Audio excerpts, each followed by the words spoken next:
ناخذ عجين السكر بهالشكل هاي. طبعا هاي كلهن عاجنتهن ومنعمتهن وضايفتلهن الوان، اللون البنفسجي، وعندي وردي، وعندي هذا اللون اللي مثل الوردي على بصلي. طريقة تلوين عجين السكر عندي موجود بالقناة، وطريقة تلوين الكريم ايضا مصورته بالقناة. هذه نفتحها بهالشكل. عجين سكر ابيض خلصت، بس هسه اشوف وين ما يوصل عندي العجين احتمال راح اسوي اذان وحدة لليونيكورن. نقص هاي الاطراف منا ومنا، ونحاول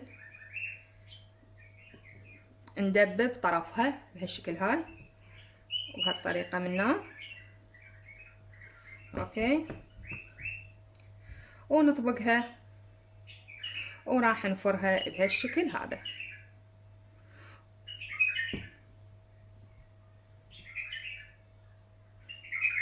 وشوية تسحبوها. هاي صار عندنا. اكو يسووها على طول العودة، مو ترى نشاز اكثر شي سووها. هسه هذه ايش قد صار قياسها؟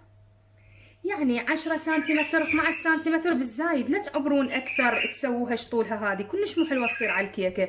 اني مره واحده سويتها بالبدايه وصارت كلش نشاز على الكيكه.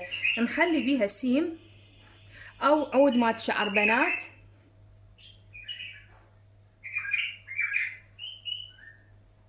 ونتركها مجسمة. هسه هنا راح اشتغل. اذا هنا عندي قلب، قطاعات قلب. اللون الابيض يكون شويه ثخينه، واللون الاصفر هذا راح الونه ذهبي يكون خفيف. اقصها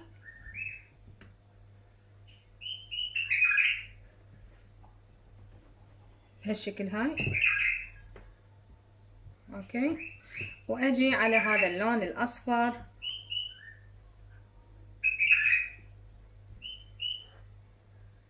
اقص من عنده هالشكل هاي الاصغر.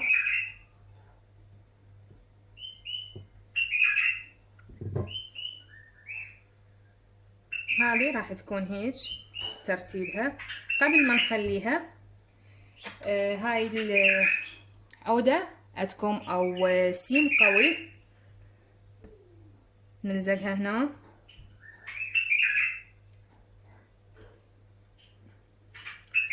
ونلزقها. هذه الاطراف كلها احاول انعمها، ما اعوف بها هذه الحافة ما تلقص.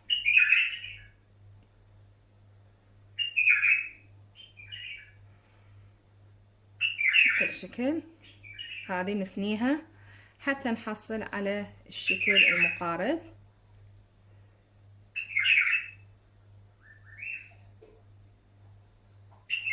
هاي بهالشكل هذه نسويها.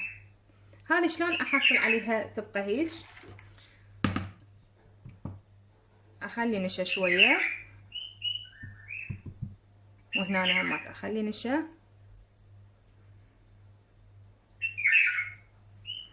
وراح اعوف.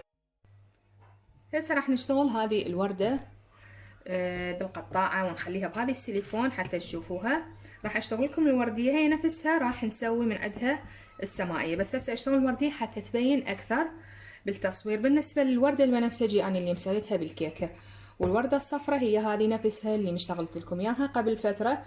خليكم الرابط مالتها بصندوق الوصف. هذه شو نسوي؟ ناخذ عجينة صغيرة بيضة ونخليها هنا، ونفتح العجينة. اذا شفتوها تلزق خلوا لها شوية نشا.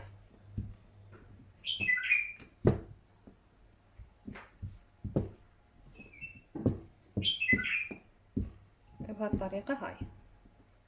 مثل ما قلت لكم نفس الشي بالنسبة لهذه العجينة، حتى يكون عندي داخلها ابيض والاطراف وردي.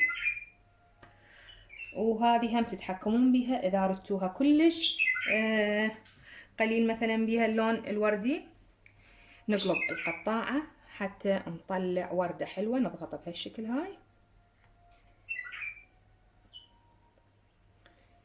البين ما توقع عندي من الطرف الثاني. هسه تركنا الوردة عندي شوية نشفت، واتأكد اطرافها ما لزقوا بهالشكل هاي. شوية رشة نشا مو هواية، وبالصولجان راح اجي على اطرافها اضغطهم بهالشكل هاي.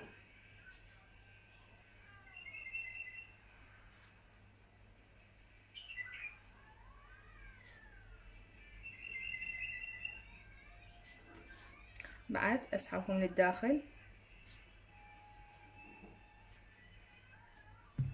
واخليهم بهذه اللي قلت لكم عليها حتى ينطيني الشكل الطبيعي اكثر للوردة.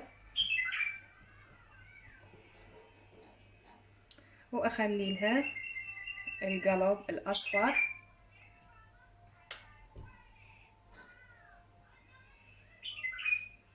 انزقها بشوية مي اخليها. صارت عندي هاي. هنا أنا قصيت شريط، مو شرط تكون عدلة، نقصها بهالشكل هاي تقريبا شبرين هذه، واجي اقسمهم. الجهة اللي ما قصيناها هذه اللي انقصت اعوفها ما اشتغل بيها، بس اشتغل على الجهة اللي انقصت.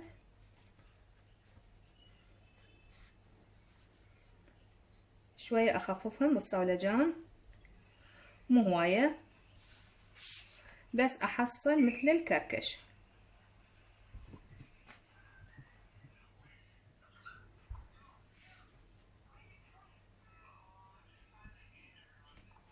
بس يصير عندي مثل الكركش كلش كافي. والثانية هم نفس الشي.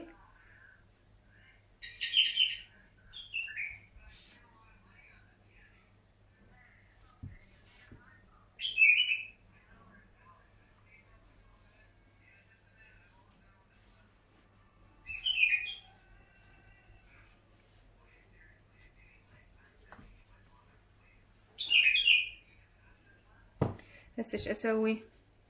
طريقة كلش سهلة وبسيطة اكعورهم.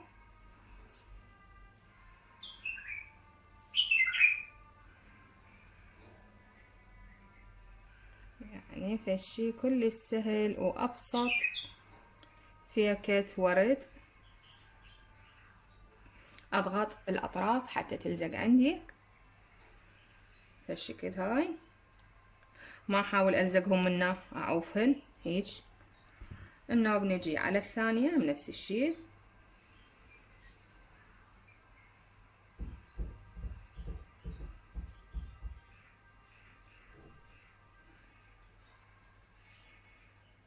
وكأنما دا اسوي مهفة، شلون مهفة قبل كنا نسويها من الورق.